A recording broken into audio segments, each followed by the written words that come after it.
probably everyone here. Okay, so we can that's probably fine. Start. So I was asked to introduce Dr. Mary Cloutier. Am I saying that right? Yes. It's a very French name. It's a lot of Scandinavian names around here. That's what I'm used to. So I had to ask her how to pronounce it. But one of the things that I found really interesting, just to hear a lot of people talking about lately, is the transition among a lot of tribal peoples in the U.S. from a mission field to a mission force. You probably heard that phrase a few times this weekend. And I find it really fascinating that is not merely in recent times that's been happening. So that's why I'm really excited to hear about this lady who was an Ojibwe woman, correct? No, we don't know quite what she was. I'll get to that, but okay. yeah. Well, I'll let you tell us all about that, but I'll just let you take it from there. Thank you. Thank you so much for being here. Okay, and can you see both me and the screen in here? Okay. So, yes, as he was saying, I'm Mary Cloutier. I teach at Moody Bible Institute, but before I was at Moody and before I was working on a PhD at Trinity, I was serving as a missionary in Gabon, Africa. And I'll show you that on a map a little bit later if you don't know where it is. But one of the classes I needed to teach was History of the Church in Gabon, and found out from the director of the school that we didn't actually have a textbook, nor had anybody done the research. And so we had some recent history, but I knew that the history went further back to about 1842.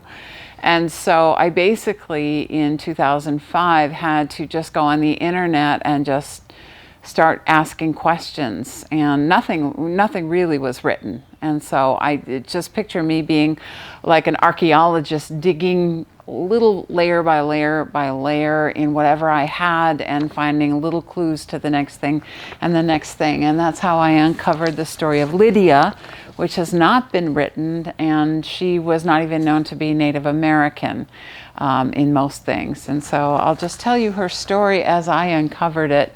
And that's kind of the background, how I got to where I did researching her. So, as we've been talking about in this conference, in 1975, Billy Graham described Native Americans as a sleeping giant, and because of their unique characteristics, culture, and history, he predicted that they would carry the gospel to the nations and the world. And until recently, Native American evangelists and missionaries were known to have served in the United States, particularly among various Indian nations. But more recent research gives evidence that God has long since sent Native Americans beyond the Americas and to other nations of the world. So Lydia Walker Good, a Native American orphan, was received and embraced cross-culturally and became the little mother who received and embraced countless others as she served in God's mission in Africa. So Lydia Burnham, actually, in Ancestry.com, I discovered that the first mention of her name in census reports was with her adoptive family, the Walkers, but her name was written as Lydia Burnham, Burnham. I assume that's her native name, but I'm not absolutely sure. She was living with the Walkers, but had retained her own name in her early childhood. But successive census reports show that she took on the Walker name and would have been adopted by them.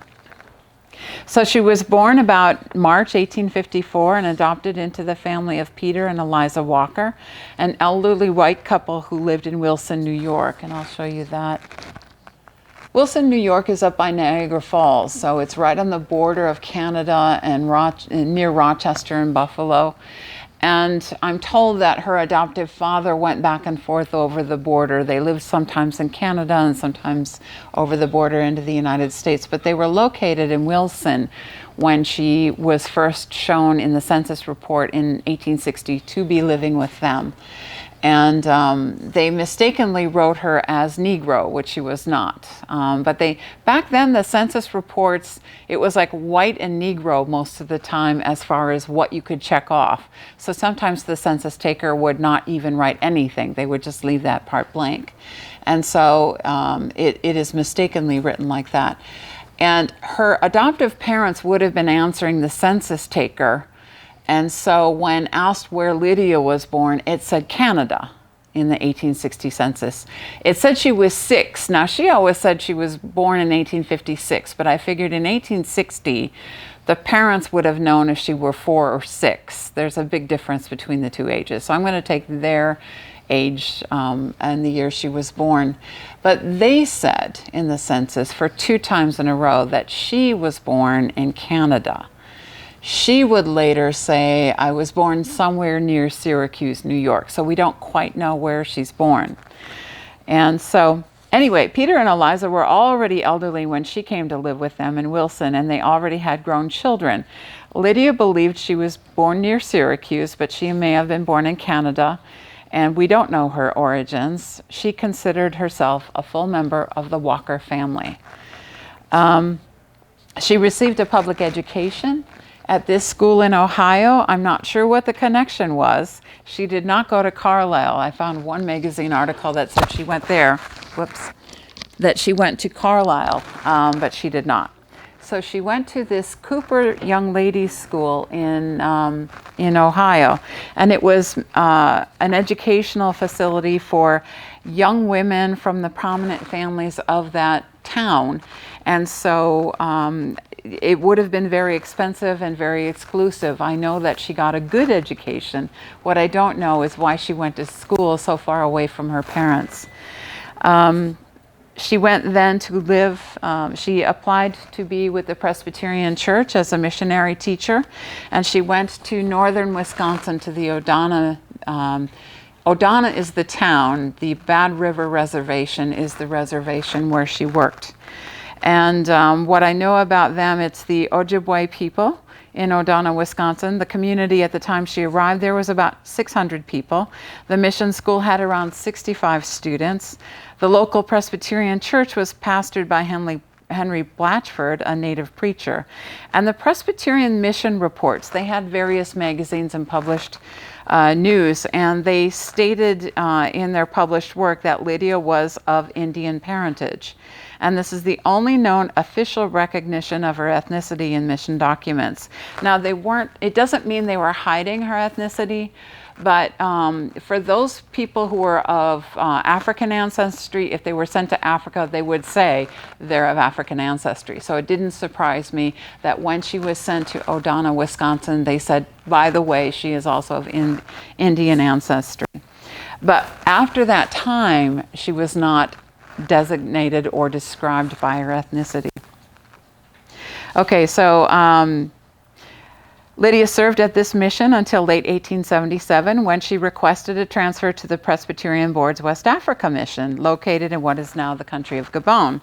And she sailed there in November 1877, and the equator would be running right through that all the way to Kenya. So that's the country where I served and she served. She arrived there in 1877 in the company of 2 returning single missionaries. And when she and the 2 ladies arrived at the Baraka mission in Gabon, it was a happy occasion for the whole mission. Lydia was a teacher and caregiver of the boarding school girls. Now, they often got together as missionaries and sang, and one thing the missionaries noted was she was a really good singer. So she cared for the little girls at the boarding school on the mission, and she also embraced women's ministry. And 2 years after her arrival, she wrote an article in Woman's Work for Woman describing the prayer meeting of the women. So she said, as soon as we entered the town, the people came out to salute us. My usual flock of children came to see me. We went to the house of one of the Christian women. There were 22 in attendance, which was considered a good number. Miss Jones says when she first came to this town, it was one of the most discouraging places. She has been there when all would be drunk and not a person in condition to come to meeting. Bessie, our Bible reader, led the meeting, and the time was fully occupied in prayer. And as we came home, we were accompanied on our way by our friends. And this is called jira, she said. She gave them a local native word. And she said it literally means to pour out. So if you were a town's guest, they would walk you to the border of the town and maybe even a little further. So she said, we were jira'd all the way back to the mission. And when I came home to my little schoolgirls, they were out watching for me and gave me a welcome salutation, calling me Nyangango, little mother. So Lydia assimilated herself easily wherever God placed her, and she found joy in her ministry and her friendships, and she was so proud that she remained strong in the demanding work and the trying climate. But after 3 years, she did need a health furlough because Africa, the climate there, if malaria didn't take you down, the climate itself would wear you out. And of course, mission work, as we know, is a great deal of work. And so after 3 years, she needed a furlough, and her missionary colleagues took this group picture. And this is just a close-up of Lydia over there, so you can see. Now, I don't know if it's clear on the screen, but this is where I first discovered Lydia, because this missionary group was taken, I knew it was taken around the 1880s. And at the time, I was researching an African-American missionary who was white, black, and Indian combined, but so light that the missionary said the Africans would think she was European. So I knew there was this mixed race missionary in the early 1880s. Yep, thank you. Early 1880s, and her name was Mary Harding. So I naturally assumed, and I know it's not quite of a contrast here on the screen, but when I saw that person, I thought that's got to be Mary Harding, and I just assumed it was her, up until I figured out, as I got to know the faces and the names, the photo wasn't labeled. It took me a long time to figure out who these people were, face by face by face. And when I figured out who they were, I figured out Mary Harding could not have been in this picture because some of the people in the picture had left before she arrived. So I'm looking at the picture and wondering, well, who is that? Because she's not Caucasian. She could be mixed, I'm not sure. But if it's not Mary Harding, who is it? They only mention, in Africa, if you had a missionary of African parentage, they would make a big deal of it. That was their goal, was to bring people of African descent back to Africa as missionaries. And so when it wasn't Mary Harding, I thought, who is it? And finally I figured out, it's Lydia Walker. But nobody ever talked about Lydia's ethnicity. They talked about her all the time. She was well loved, she was well accomplished. Her name comes up all over the place in published and private letters, but nobody ever talked about her heritage. So my big break came back in the days in like 2004 or 5. If you were working hard to recuperate your ancestry on Ancestry.com, you could put queries up there. It's a little different now and a lot easier to use, but I would go to the family names like Harding or Burnham or whatever else, and I would put a name up there and say, I'm looking for Lydia Walker, common name, and so I put a post up there. I'm looking for any information on Lydia Walker, who was a missionary in Gabon, and she married so-and-so, and I put up what I knew at the time. And a year later, I get this hit. I get a hit from a guy who says, that was my great-great-grandmother. And so immediately I write him back and say, what was her heritage? And he said she was fully a Native American. And I asked, what tribe? Where was she from? And he said, she was from upstate New York. We know she was adopted up there, but we don't know where. So we're guessing she's Tuscarora, but he said, we're only guessing. We're just looking at a map and thinking that's where she came from. So I looked at the picture again and said, that's it. She's Native American. I thought she was much more mixed than that, but when I looked, I said, okay, that makes sense. So then what I did was I started looking through all the archives. Did anybody even mention it anywhere? Never found it anywhere except in that one article I told you about when she was up in O'Donnell, Wisconsin, and they said she was Native American. Okay, so this is Lydia just before she goes back to the United States for her first furlough. So in America, Lydia reunited with her friends and her family. She kept so busy she could hardly regain her health. And while she was visiting in Pittsburgh, she met a new missionary recruit, Reverend Adolphus C. Good, of rural Pennsylvania, and she felt that he would be a good mission worker. He was energetic and enthralled with Africa, and she advised him to find a helpmate to bring with him. So Reverend A.C. Good arrived as a new missionary in Gabon in November 1882, and though he was interested in the pioneering work in the interior, his brief acquaintance with Miss Walker in the U.S. had grown to deeper interest. So he chose to remain at the main Baraka station, and this is A.C. Good. He chose to remain on the coast at the Baraka station. She hadn't yet arrived for her second term, but it was said in a missionary document that's why he stayed. He was interested in Miss Walker. And so Lydia comes back to Gabon a couple months later. She arrives in 1883. She was assigned again to the Baraka Girls' School, and she and Reverend Good were married in 1883 on a ship. This was now the time of, oh, I better be careful. This was the time of French occupation of Gabon. That started, trickled in the 1840s, and by the 1850s and 60s, the French were gaining greater and greater stronghold, and the missionaries at the time were American. That posed a problem. The Americans did not want political control. They were only there to preach the gospel and make disciples. But the French were there only for political gain. And so they were at odds with one another from the 1840s on. So by the time Lydia arrived in 1877, it was an ongoing battle between the French colonials and the American missionaries, and she experienced that herself. And so what they had to do when they decided to get married, they didn't want to be under French control. It was too complicated, and they didn't want to honor the French, so they got in a ship and went just far enough out to sea from the coast that they were in international waters again. The captain of the boat then was officially in charge, and one of their colleagues did the marital, did the marital service. So they were married with their colleague. They were married with a few of their colleagues on the ship. Okay, in April 1884, the Goods welcomed their son. That's him as a little one. And sorry, there's somebody put a paper clip there. That's what you're seeing, that damage on the photo. But that's Lydia with her son Albert, which they called Bertie. And so they welcomed Albert Irwin Good, and missionary widow Phoebe Ogden, shown here below, stayed with Lydia for the birth and recovery. And for months afterwards, Lydia was ill with high fevers and dysentery, and her husband was overwhelmed with mission responsibilities. Mrs. Ogden remained with the family then, sparing Lydia from having to go back home to the United States for a health furlough. And despite all these difficulties, Lydia Good continued her ministries, including a weekly prayer meeting attended by up to 30 women and children.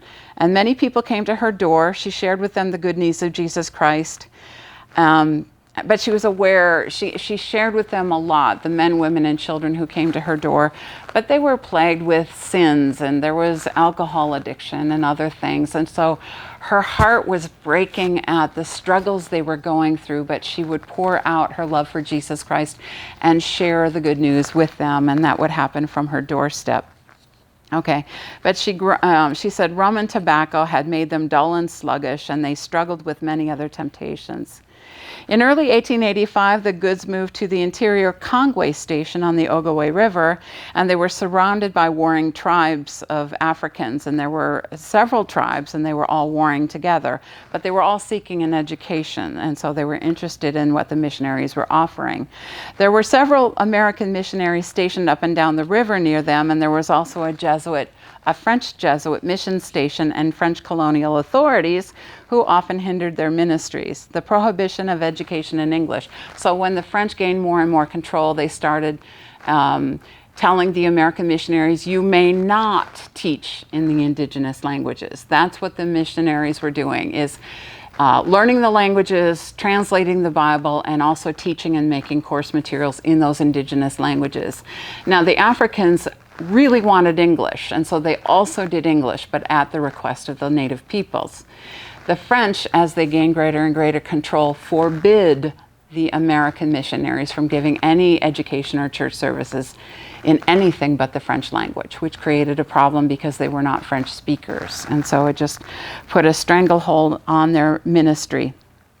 And so people, the tribal peoples around there, feared that their children would remain in darkness for lack of an education. And given these restrictions, the American missionaries urged the board in the United States to seek French teachers for the field. They theorized that if we replace ourselves with French-speaking missionaries from Europe, the French colonial authorities will not prohibit their sharing the gospel and creating schools. And so Lydia and Bertie sailed to America in June 1886, and they stayed with Lydia's sister in Wilson, New York. They returned to Africa in late 1887, and on board ship, Lydia knit a pair of socks for the infant son of one of her closest friends, Elizabeth Williams Ross, whom Lydia met at Dayton Seminary, and that was the school where she had been trained. Lydia mailed the little socks from Liverpool, and she wrote a note expressing her wish that the little baby boy's feet would someday find their way towards Africa. And as it turns out, that little boy grew up and became a well-known, accomplished missionary in Africa. So I don't know if it was prophecy or just the power of her prayers, but she loved Africa and the African people, and she had hoped that her friend's child would be a missionary there. So Reverend A.C. Good sailed to Europe then, and when his family was on their way back, he met them in Europe, and they visited the Paris Evangelical Society so that they could recruit French-speaking missionaries. Lydia, I'll tell you about her. She was a devoted wife, mother, and missionary. Her husband was known to be very controlling, zealous for the work, and insensitive towards others, including his wife. And it was a hard time to be a woman missionary because the men were ordained, they had the authority, they had the vote, they had the renown, they were the ones who approved the reports, they were the ones who printed things. And so the men had the lion's share of the credit and everything else. It was only doing very deep research into the letters back and forth to the mission that I realized the incredible breadth of work that the women in general did, and Lydia herself did a great deal. In fact, when families were in distress, she just had this natural heart to minister to them. One family lost their mother, and she helped the father get his children education in the States. They were biracial, black and white, and so it was a very painful thing for them to be biracial and go through some of the things that they were going through and thinking through placement in America. And she helped the family work through some of the difficulties of that. And that came up in the husband's letters. And so I knew she had a very close, deep, loving ministry relationship with her colleagues as well as the local Africans. So Reverend A.C. Good, so I'm talking about them. So her husband's this zealous guy. He wants to be David Livingstone. He wants to go into the bush and be a hero missionary and preach the gospel and translate documents, and he wants to do everything. So his letters to the board, now his missionary colleagues said he was pretty inconsiderate to her and everybody else, but his letters to the board expressed concern for her health and increasing responsibilities. When he was absent, she was the virtual head of the station and a liaison between the inexperienced new French missionaries and the natives. And the French teachers lacked knowledge of the local culture and language. So Lydia and her husband had to help them because they would get into tangles and knots with the cultural problems. And so they were having to be the liaison between the new French missionaries and the native peoples because they were driving each other crazy. And so they were also, she said, the French were also very severe in their punishments. So one day, a schoolboy burst into Lydia's parlor with the French teacher chasing after him, and the child hid behind Lydia's chair and ducked when the teacher swung at him, and the blow fell on gentle Mrs. Good. That's not her story. Another missionary told the story in his book.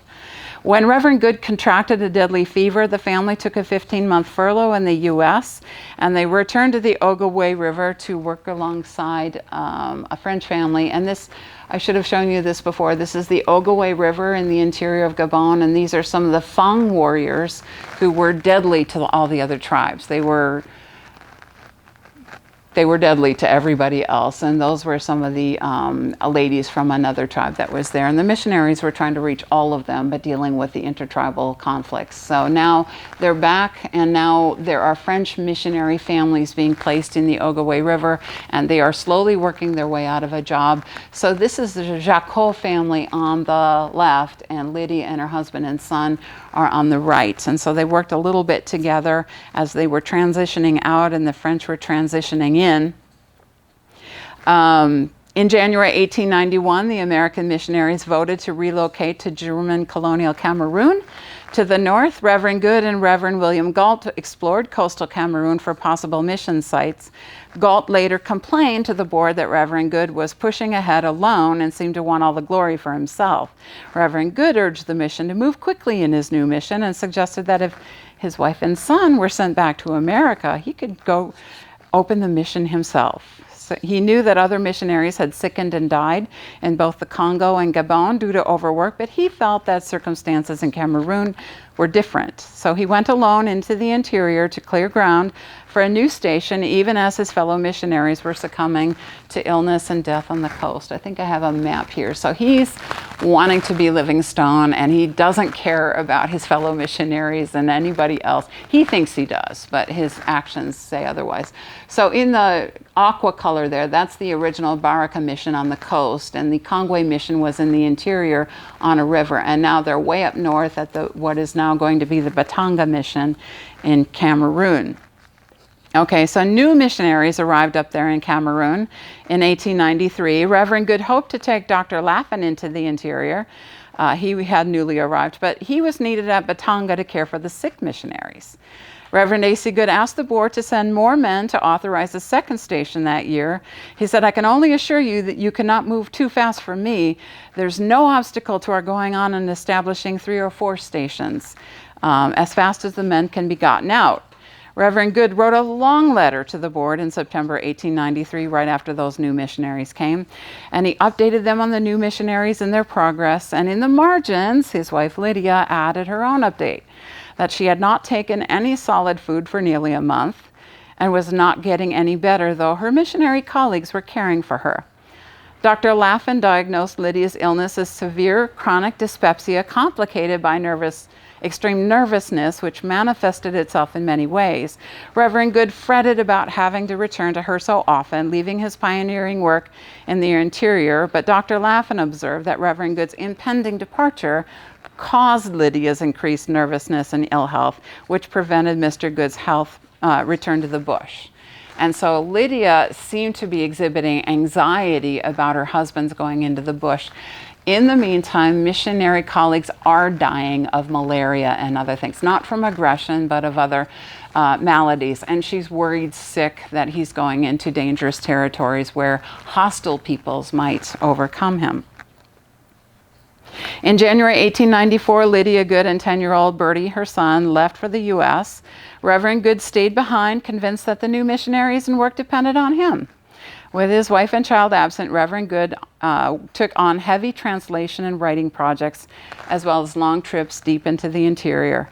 Lydia and Bertie spent the summer of 1894 at a sanitarium in Clifton Springs, New York.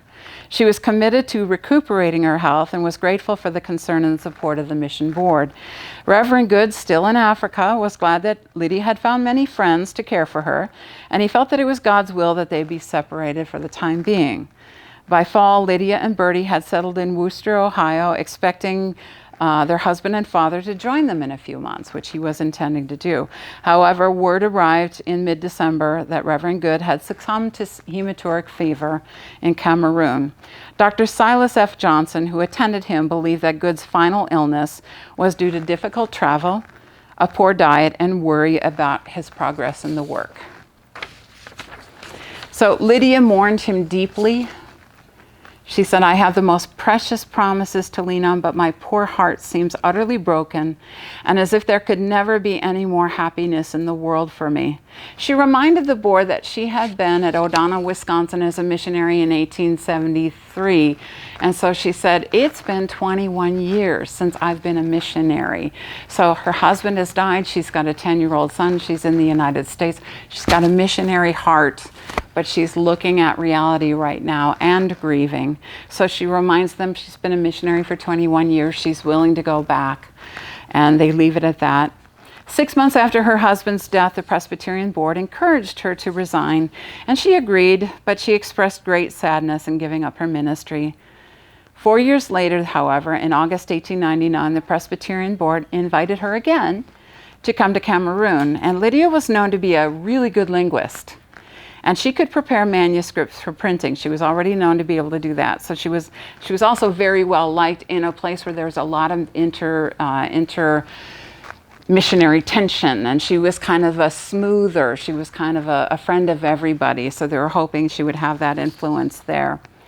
But she looked at her health at the time and she said, I don't think I can do it right now. I apologize, ma'am. I got That's a okay. 4 p.m.